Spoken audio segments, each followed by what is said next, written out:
Fala, meu povo! Já estamos de volta para mais uma aula. Um prazer enorme sempre estar aqui contigo, né? Falando sobre direito administrativo, dando continuidade aí ao que nós estamos trabalhando, que é justamente sobre os contratos administrativos.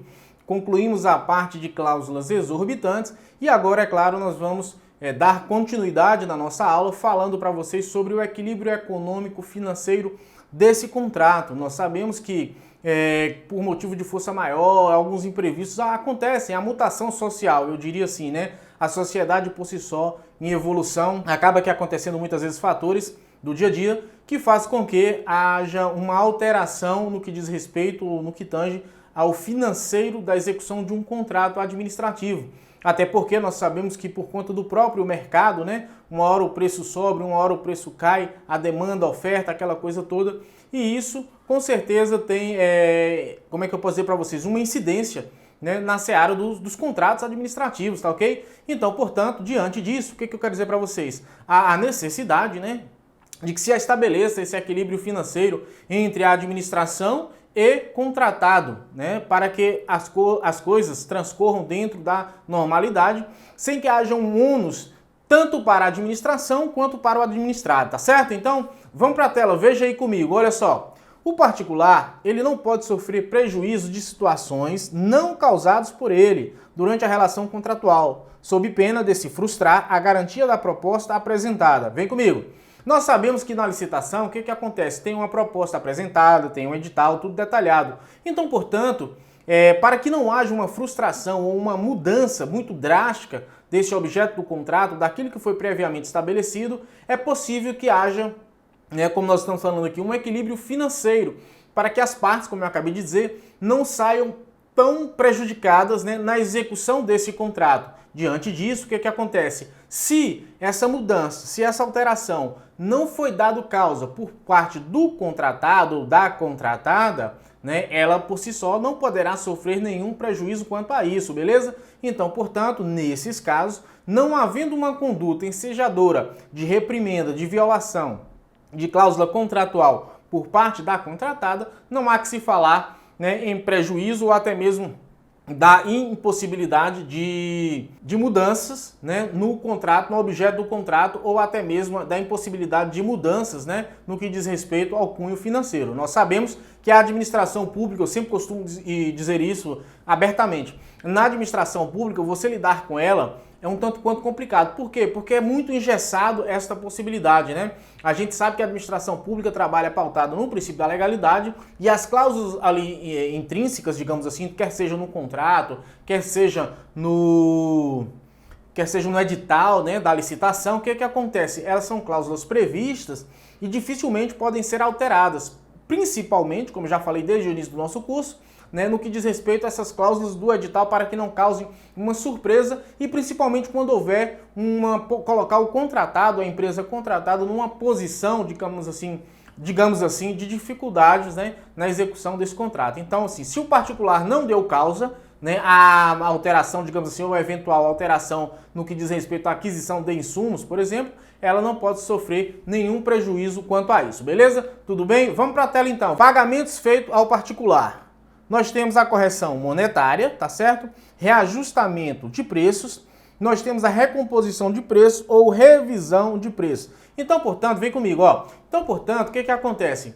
Percebam que nos pagamentos que são efetivados ao particular, nós temos três hipóteses aí para que haja um equilíbrio financeiro. Primeiro, correção monetária, desvalorização do dinheiro, da moeda. Então, portanto, se faz necessário uma correção desse dinheiro para que o particular consiga, né, concluir aquela obra ou prestar aquele serviço até então, anteriormente, contratado. Deve haver um reajustamento dos preços, né? Desde que não fuja, digamos assim, a realidade daquilo que foi contratado e desde que haja uma previsão tanto legal, quando eu falo previsão legal, gente, não é que decorra da lei. Pode decorrer também de normas infralegais, como o edital, por exemplo, porque o edital tem força de lei na licitação. Então tem a previsão ali para o reajustamento de preço. E isso pode se concretizar? Sim, dentro dos termos que foi previamente estabelecido.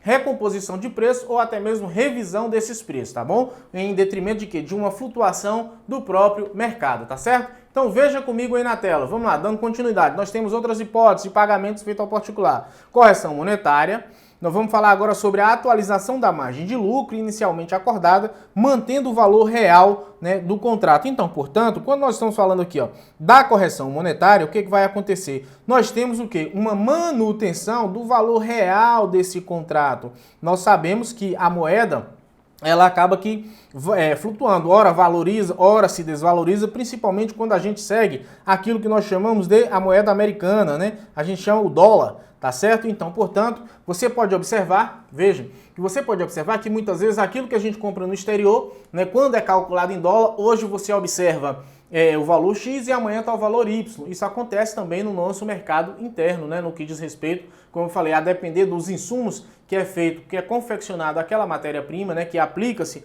digamos assim, no seu serviço, na obra. Isso oscila, isso você consegue perceber no mercado, tá certo? É óbvio que nunca deve haver o quê? O princípio da não surpresa, né? E aí, muitas vezes, o Estado, por si só, ele tenta intervir na economia no sentido de ajustar isso daí, né? De estabelecer parâmetros para que não aconteça uma discrepância muito grande. A correção monetária é justamente fazer o quê? Manter o valor real do contrato. Se eu contratei lá atrás com X, espera-se que quando da conclusão, ou até o momento da conclusão, esse X prevaleça e não um Y ou X mais Y, tá certo? Então a correção monetária nada mais é do que esta correção em termos de valores de moeda, né, para que não haja uma desvalorização, para que, na verdade, o contrato mantenha o seu valor real. Tudo bem então, até aqui? Pois bem, veja comigo aí na tela. Vamos lá, seguinte. Nós vamos falar sobre o reajuste de preço, ou reajustamento de preço. O reajuste é em face do aumento ordinário e regular de custos dos insumos, né, necessários ao cumprimento do acordo. Então, portanto, quando houver o aumento dos insumos, o que vai acontecer? Tem que haver um reajuste de preço. Isso acontece, por exemplo, quando uma demanda muito grande, apenas citando aqui, ó, o cimento, né, que varia muito, né, em termos de preço. O próprio ferro, tá certo? Também varia a questão do preço. Então, assim, são insumos que, na verdade, para que você consiga, né, digamos, concluir aquela obra, você precisa, né, fazer esse reajuste de preço. Veja aqui comigo o seguinte, lembre que nós estamos vivenciando a questão da pandemia. Não sei aí na cidade de vocês, de onde você me assiste, mas aqui onde eu moro, por exemplo, o milheiro do bloco, nessa época, estava custando em torno de R$650 e chegou a bater na casa dos R$900. Veja que foi um preço acima do normal, um preço bastante alto. Então, portanto, perceba que nesses casos aqui deve haver o quê? Um reajuste de preço. Porque até então, quando foi orçado, quando foi licitado aquela conclusão, ou melhor dizendo, foi licitada aquela obra, a execução daquela obra, né? O preço era X e hoje nós temos Y. Você licitou nos 650 e hoje está 950. Chegou a bater a casa de 1.000, como eu ouvi dizer, por conta da escassez justamente desse insumo, dessa mercadoria, né? Melhor dizendo, dessa matéria-prima para poder colocar e executar aquela obra. Então, portanto, esse reajustamento de preço, ele é possível sim, né? Em decorrência de quê? Dessa alteração que nós tivemos de mercado. Beleza pura? Vamos para a tela, veja comigo. Pagamentos feitos ao particular, nós temos ainda a recomposição de preço ou a revisão dos preços. Então, nesse caso, quando o reajustamento de preço não consegue fazer face ao real aumento do preço dos insumos em virtude de uma situação excepcional não prevista no contrato, a administração pública, como forma de reequilibrar o contrato, precisa fazer a recomposição dos preços. Então, perceba que se o reajuste de preço não foi possível, nós podemos fazer o quê? Uma recomposição de preço. De repente foi algo, né, que não estava previsto ali no cotidiano, no contrato. Nós sabemos, como eu falei, há um dinamismo social e diante disso é difícil, né? Para que como é que eu posso dizer para vocês assim, para que o direito consiga acompanhar a evolução social. Ninguém esperava da noite para o dia estar vivenciando uma pandemia. Muitas vezes em alguns países, como nós já vimos aí, ninguém esperava de ter um tsunami, né? Então perceba, óbvio que isso nunca aconteceu aqui, pelo menos que eu saiba, para o nosso Brasil, mas já aconteceu lá fora.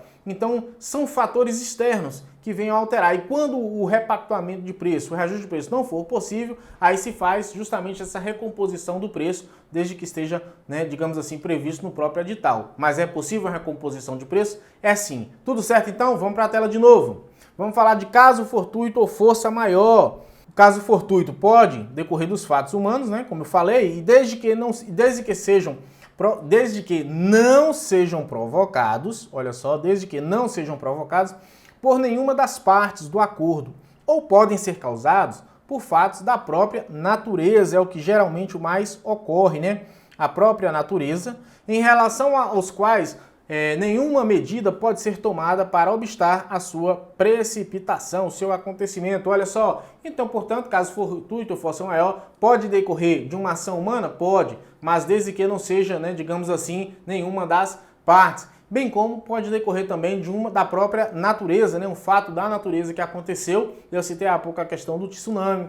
A gente pode ter um terremoto, né, que venha a desmoronar aquela obra. A gente pode ter chuvas fortes. Não é verdade que você está construindo, digamos assim, uma pavimentação asfáltica e a chuva vem e lava toda ela, levando todo aquele material, todo o insumo. Então é justamente, né, o que nós chamamos aí de teoria da imprevisão. Então, nesses casos de caso fortuito ou força maior, pode acontecer também esta repactuação ou dar ensejo, né, digamos aqui, ao reajustamento de preço, a recomposição, enfim. Ainda que exista, né, como nós estamos falando, da teoria da imprevisão, ainda que exista esta possibilidade, há aqueles que vão dizer que há um risco administrativo, né, inerente ao exercício da profissão, não, inerente ao exercício aí da atividade administrativa, né? Então, portanto, mas ainda assim, diante de caso fortuito ou força maior, desde que não sejam dados pelas partes, né, causados pelas partes, é possível haver aí uma recomposição, uma reestruturação no sentido de o contratado, a empresa contratada, não sair prejudicada. Beleza? Tudo certo? Então, gente, vamos para a tela, veja comigo. Dando continuidade à teoria da imprevisão, interferências imprevistas, né? São aquelas situações que são pré-existentes à celebração do contrato, mas que só vêm à tona durante a sua execução. Essas situações pré-existentes, na verdade, elas já têm uma certa possibilidade, elas já preexistem, né? Mas só vem à tona durante a execução do contrato. Em que sentido, professor? Como é que isso pode acontecer? Foi o que eu falei para vocês, um período de chuva, né? Por exemplo, aqui, e aí está se executando uma determinada obra. Diante disso, o que vai acontecer? Ela é preexistente, a gente sabe que é previsível, né? Digamos assim, o tempo tá chuvoso, é época da chuva, nós costumamos dizer assim, é época das águas, então, portanto, acontece de determinado dia, ela pode existir, né, um desmoronamento, um arrastamento daquele material que estava ali num canteiro de obra. Então, portanto, são situações que havia indícios de que poderia acontecer, mas a administração ela foi, digamos assim, desprovida de cautela, né, na observância de tudo isso. Não,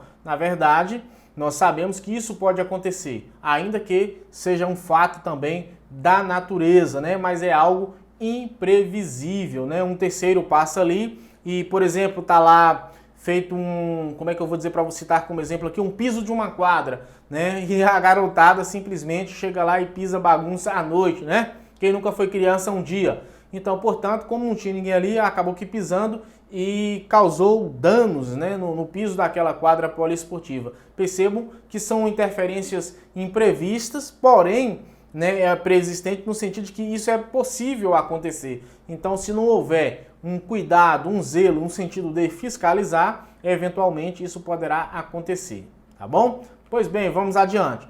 O desequilíbrio contratual é causado por uma atuação específica da administração, enquanto parte no contrato, que incide sobre o contrato e impede a sua execução. No desequilíbrio contratual, pessoal, como fato da administração, aqui, ó, quem dá causa é a própria administração, tá certo? Quem deu causa foi a própria administração, beleza? Em que sentido? Exemplo, né, a administração pública contratou a empresa X, né, digamos assim, contratou a empresa X para poder executar um determinado serviço, porém, não emitiu a ordem de serviço, não emitiu a ordem OS, vou botar aqui OS, não emitiu a ordem de serviço. Para quê? Para que a execução fosse feita daquela obra, né? Então, portanto, quem está dando causa ao transtorno, quem está dando causa à morosidade e muitas vezes tornando ainda mais oneroso para a contratada a execução dessa obra, é a própria administração. Eis aqui um fato da administração.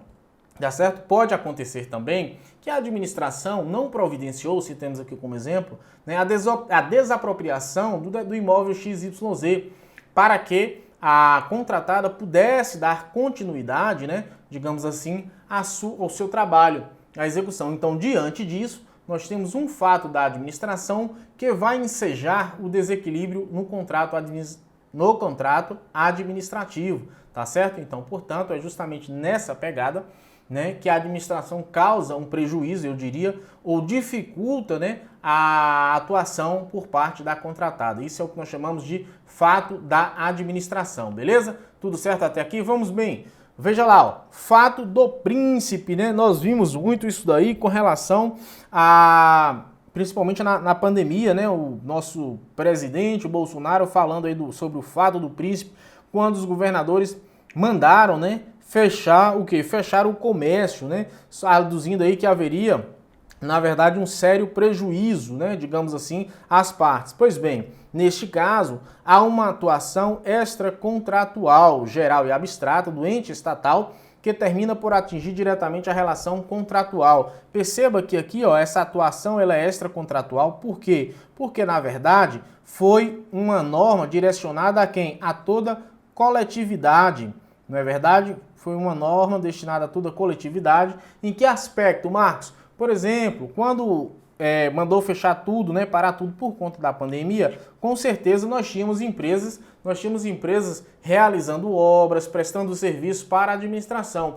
Esse serviço por si também, ele acabou que parando. Então percebam que essa atuação ela foi extracontratual, foi porque baixou-se um decreto para toda a coletividade e que diante disso, né, a administração pública ela também retraiu e sentiu. Nesse caso, a administração pública agiu de tal forma coletiva, porém não com uma aplicação direta no contrato administrativo. Então, portanto, é o que nós chamamos da teoria da imprevisão, aplicabilidade do fato do príncipe, né? Que inclusive, salvo engano, não é a minha praia, mas, salvo engano, o artigo 481 da CLT, lá fala, né, que se o poder público, salvo engano, der causa a fechamento, alguma coisa de comércio, gerar prejuízo ao comércio, é dever, né, do poder público, do poder estatal, simplesmente honrar o compromisso e pagar aquela despesa. Nós sabemos que há uma discussão quanto a isso, levando em consideração, porque o presidente se pautou justamente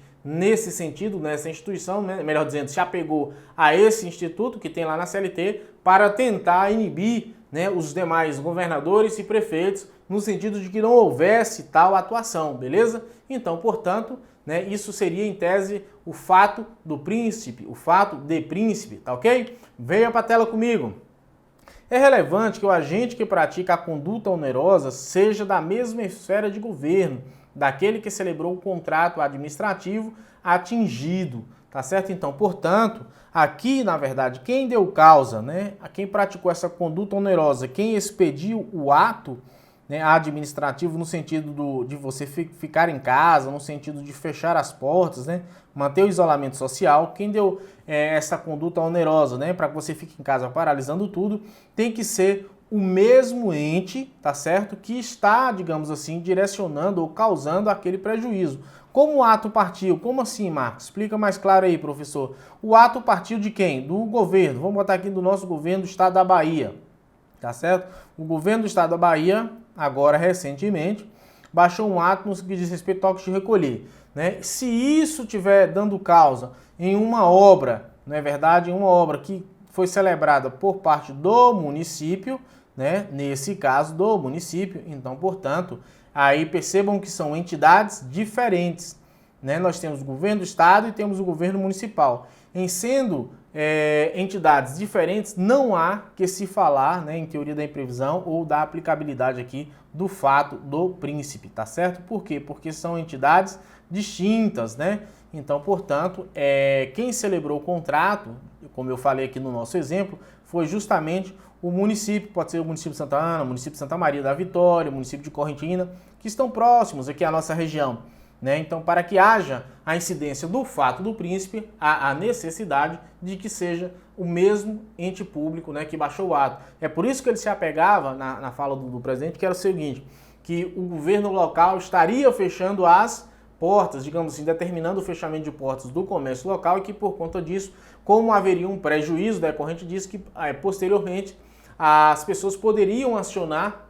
as empresas poderiam acionar aí o governo local no sentido de serem ressarcidos, né? Mas isso nós sabemos que eu confesso que tem pano para manga, principalmente levando em consideração a atual circunstância. Eu entendo como estado de exceção, né, que a gente deve sim limitar direitos de ir e vir, bem como no sentido de garantir aí o evitar, né, digamos assim, que a doença se prolifere com tanta rapidez como ela vem acontecendo. Isso seria uma exceção, né? Em estado normal, em situação normal de saúde pública, de saúde, vigilância de saúde sanitária, isso não estaria acontecendo. Então, portanto, tem que agir em prol de vidas, né? Acredito que dificilmente seria aplicável aí ao caso essa questão do fato do príncipe. Beleza? Até aqui? Pois bem, veja comigo na tela. Ente federativo diverso caracteriza caso fortuito. Como assim, Marcos? Vem comigo, ó. Como eu falei para vocês, se for o mesmo ente, eu citei aqui o governo do estado e citei o governo do município, né? Município A, B, C ou D. Em sendo assim, isso por si só não caracteriza a teoria da imprevisão ou fato do príncipe. Por quê? Porque há a necessidade de que seja o mesmo ente. E aí eu coloquei agora para vocês que, se for um ente diverso, na verdade, estado e governo, como eu citei, nós temos aqui um caso fortuito, beleza? Tranquilidade até aqui, 100%, sem qualquer churumelas. Vamos lá então, dando continuidade, vamos para a tela. Subcontratação nos contratos da administração, tá certo? Pode acontecer? Olha, se houver a subcontratação do objeto integral do contrato, resta clara a fraude no procedimento licitatório e pode ser considerado inadimplemento contratual, artigo 78, e lá, salvo engano, no inciso 6º vai ter essa previsão. Não é verdade? Pois bem, gente, vem cá, ó. É possível, em determinados casos, que aconteça uma subcontratação parcial, desde que haja uma previsão, né? A subcontratação em parte desse objeto não pode ser no todo, como tem previsto, né, no próprio artigo 72. E no 78 fala como uma das hipóteses de rescisão, né, é verdade, que tem que haver esta previsão. Se você fizer uma leitura isolada, tanto de um quanto do outro, você vai dar a entender, tanto do artigo 72 quanto do artigo 78.6, vai dar a entender que, na verdade, não há a necessidade de uma previsão, de uma autorização legal quanto a isso, de uma permissiva por parte do Estado, ou até mesmo que é possível subcontratar todo o objeto que até então você venceu na licitação. Nós temos um processo licitatório, nós temos uma empresa vencedora, a empresa A venceu, e aí a empresa A aduz que não tem condições de manter aquele contrato ou de dar continuidade. O que ela faz? Ela vai sublocar, ou melhor dizendo, ela vai subcontratar. Então, portanto, ela pega a empresa B para prestar aquele serviço. Eu citei já aqui em aulas passadas que, na verdade, já tem, eu participo de alguns processos em que um dos temas, né, aventados nesta demanda é justamente a impossibilidade da subcontratação no transporte escolar. Né? O Ministério Público bate nisso, de que houve uma subcontratação e que, por conta disso, a própria lei, o próprio contexto normativo, né, diz que não pode ser feita essa subcontratação, levando em consideração a impossibilidade ou até mesmo, segundo eles, o entendimento de que há uma caracterização da fraude. Porém, a lei permite que parte seja subcontratada. É possível? Pode acontecer, para tanto, há a necessidade de uma previsão no próprio edital ou até mesmo no próprio contrato administrativo. Tem que ser cumulativo, tá certo? Pois bem, veja comigo então, dando continuidade, ó. O contratado, na execução do contrato, sem prejuízo das responsabilidades contratuais e legais, poderá subcontratar partes da obra, serviço ou fornecimento, até o limite admitido em cada caso pela administração. Artigo 72. Então perceba que o artigo 72 da Lei 8666 de 93 vai permitir esta subcontratação, né? Permitir que o contratado faça, desde que haja o quê? Desde que haja uma previsão contratual, uma previsão legal, tá certo? Veja comigo na tela, ó. Pode resultar? Pode. Para tanto, né? O que vai acontecer? Tem que haver um limite admitido, ou seja, isso é admitido aonde, gente? É admitido no próprio contrato administrativo, no contrato administrativo, tá certo? Ou também no próprio edital da licitação, Eu particularmente, eu não sou favorável a esta subcontratação. Já falo logo de plano. Por quê? Porque é dar pano para manga. né? E a gente sabe que é um tipo da questão muito escorregadia, né? Como é muito subjetiva, o termo correto é esse, é muito subjetivo, porque aí o Ministério Público se apega ao fato de que supõe de que, na verdade, está havendo uma subcontratação porque aquela empresa não tem a condição de prestar esse serviço. E, diante disso, acaba aqui propondo aí, ou instaurando aí, né, ajuizando as ações civis que nós temos aí, que hoje, eu não tenho dúvida de que é uma das ações mais utilizadas pelo Ministério Público, ou até mesmo pelo próprio ente federativo, né? As procuradorias, de igual modo, Procuradoria-Geral Federal e a Advocacia da União, dentro aí das suas competências, tá ok? Vamos lá então, ainda dando continuidade na subcontratação nos contratos da administração. Para que haja subcontratação lícita, deve haver previsão no edital, tá aqui ó, previsão no edital, no contrato também tem que existir, e tratar-se de uma subcontratação parcial, tem que tratar-se de uma subcontratação parcial, a autorização do poder público. Esse entendimento aqui, inclusive, é o do professor Matheus Carvalho, né? Matheus Carvalho, que entende desta forma, né? Então, portanto, para que haja esta subcontratação, a gente tem que ter previsão no contrato, tem que ter previsão, tem que ter autorização do próprio poder público, tem que haver uma previsão no edital para que haja uma subcontratação, e não é no todo, é uma subcontratação parcial. Sabe por quê? E eu ainda citei a cautela maior disso, é para se evitar a corrupção. Infelizmente, nós vivemos num país um tanto quanto complicado. Digo isso a cada dia, né? Em que aspecto? Em que nós acabamos que nos corrompendo, né? Principalmente quando nós estamos lidando com dinheiro público. E onde é que isso entra aqui?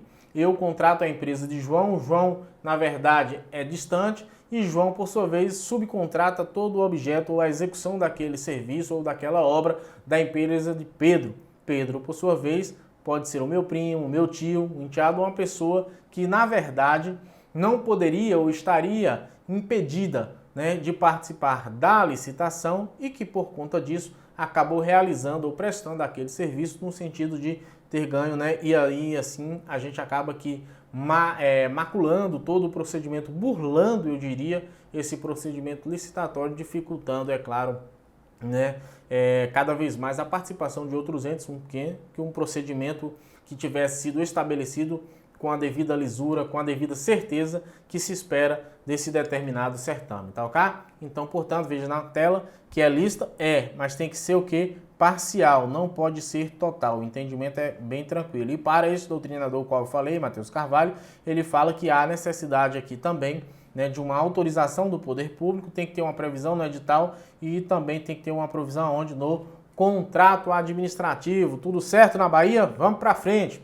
Ademais, em casos de subcontratação permitida por lei, a administração pública ela poderá exigir do subcontratado a demonstração de que cumpre todos os requisitos exigidos na fase de habilitação dos licitantes, que demonstram que ele estará apto a cumprir fielmente os termos do objeto transferido. Olha só, então perceba que é possível essa subcontratação parcial? Sim, ela é possível, porém, há um permissivo aqui, no sentido de que se exija, a entidade pode exigir, inclusive, que aquela empresa a ser subcontratada demonstre os mesmos requisitos da empresa que ganhou ou que venceu a licitação.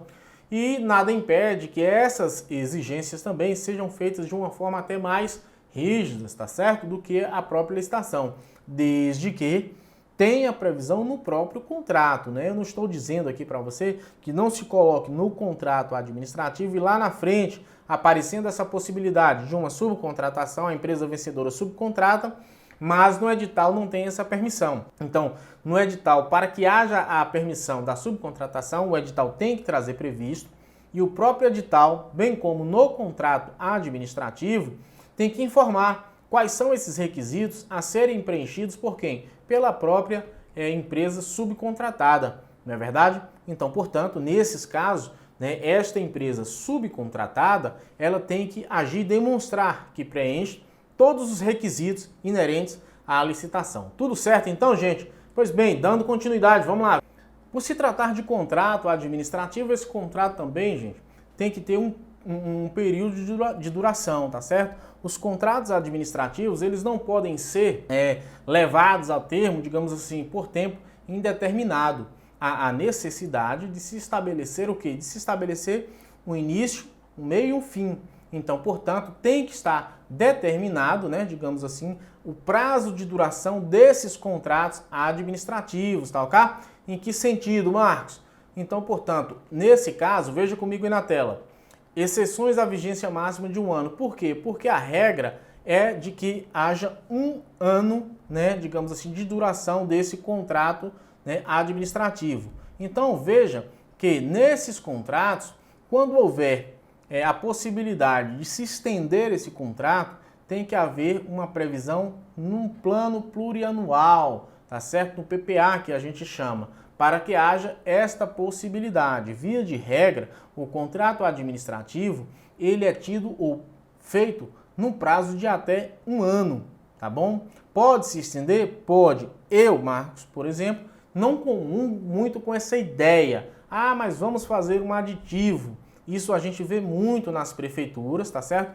Eu não faço, eu não oriento, eu sou contra, ainda que haja a possibilidade de se ter este permissivo. E por quê?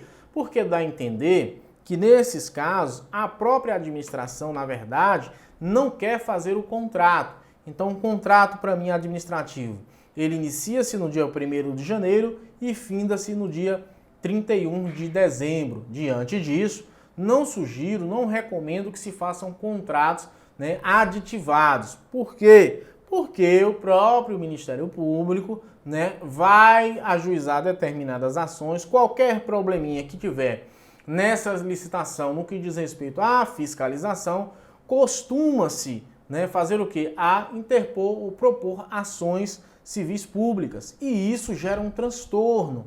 É legal? Não. Pô, Marcos, se não é legal, professor, então por que não fazer? Eu, particularmente, penso que é melhor evitar transtorno do que ficar defendendo, né, em determinadas ações.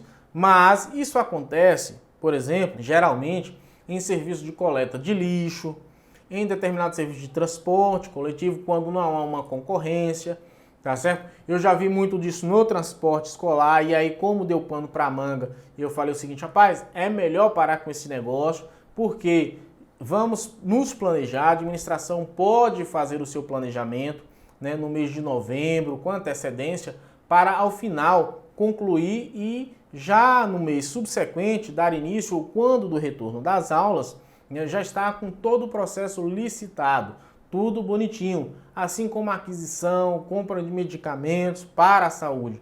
Nós sabemos que isso muitas vezes não acontece, né? Não há um planejamento dentro do órgão ou da entidade no sentido de se fazer o andamento, fazer a coisa acontecer da melhor maneira possível, tá certo? Então, portanto, há esta necessidade. Não comungo com a ideia, pode ser, como vocês acabaram de ver aí, que existe a possibilidade de se ter, digamos assim, essa dilação de prazo, a continuidade desses projetos, sim, é possível. É recomendável, Marcos? Não, eu particularmente não recomendo, beleza? Veja comigo na tela. Com outra exceção aí, a vigência máxima do contrato, né, que é de 1 ano. São as prestações de serviços a serem executadas de forma contínua. Como eu falei para vocês aqui, a questão do transporte, coleta do lixo, tá certo? Existem alguns serviços que já tem a previsão na própria lei que eles, na verdade, eles são uma exceção, ou seja, eles podem ser aditivados, prorrogados para mais de 1 ano, né? E aí fugiria a regra do 1/31, 1º de janeiro, né, do ano em curso, até o dia 31 de dezembro do ano que se finda. Beleza, gente? Tranquilo? Aluguel de equipamentos e a utilização de programas de informáticas. Como assim, professor? Porque esses programas de informática, vem comigo, ó. Os programas de informática, via de regra, são programas que se utilizam principalmente aonde? Eu digo no setor de tributos, né? Você contrata um software, uma empresa que tem aqueles softwares ali para poder utilizar no dia a dia do setor de tributos, né? Não vou citar o nome aqui de alguns, mas isso existe E é justamente por conta disso, desta possibilidade, para que se dê continuidade, há entendimento de que, na verdade, a prorrogação, né, o aditivo desse contrato, ele se faz necessário no sentido de que seria muito mais vantajoso para a administração fazer uso ou prorrogar esse contrato do que realizar uma nova licitação. Então, portanto, isso é possível? Sim. Nesses casos, eu até então, nos casos de programas de computadores, de equipamentos, eu até então não vi ainda nenhum questionamento do MP quanto a isso. Outro ponto, por exemplo, veículos, né? Veículos, por exemplo, a própria frota que você compra, se todo ano você ficar renovando das polícias, militares, né? A gente sabe que isso foi licitado, é como se fosse um próprio aluguel. Então, assim, feito com a GM, né? Você não teria como dar continuidade, ou melhor dizendo, você não teria como seguir, né, digamos assim, ano após ano, renovando esses contratos a todo e qualquer instante. Então, portanto, né, nesses casos que eu acabei de citar para vocês, como aqui o aluguel de equipamentos, eu nunca vi nenhum questionamento quanto a isso. Até porque se você muda equipamentos, por exemplo, do setor de tributos, da execução fiscal, né, que trabalha com as CDAs e tudo, isso dificulta muito o trabalho de quem atua ali internamente, no sentido de deixar tudo organizado, ainda que exista a possibilidade de backups, tá certo? A gente sabe disso. Porém, eu particularmente nesse caso aqui, não vejo problema nenhum da prorrogação, até porque geralmente são contratos com valor bem baixo, né? Então o tribunal muitas vezes não se apega tanto a esses fatos. Salta aos olhos, né, na verdade, com maior incisividade, com maior apuração, aqueles contratos que o valor geralmente são mais altos e, em tese, se houver qualquer vício, ensejaria aí um prejuízo ao erário bem, como é que eu posso dizer, bem amplo, né, no sentido de destruir ou dificultar ainda mais a sua recuperação numa eventual ação, tá bom? A produção disse que a gente estourou um pouquinho o tempo, mas em breve estaremos voltando. Daqui assim, é pai bola e a gente volta já.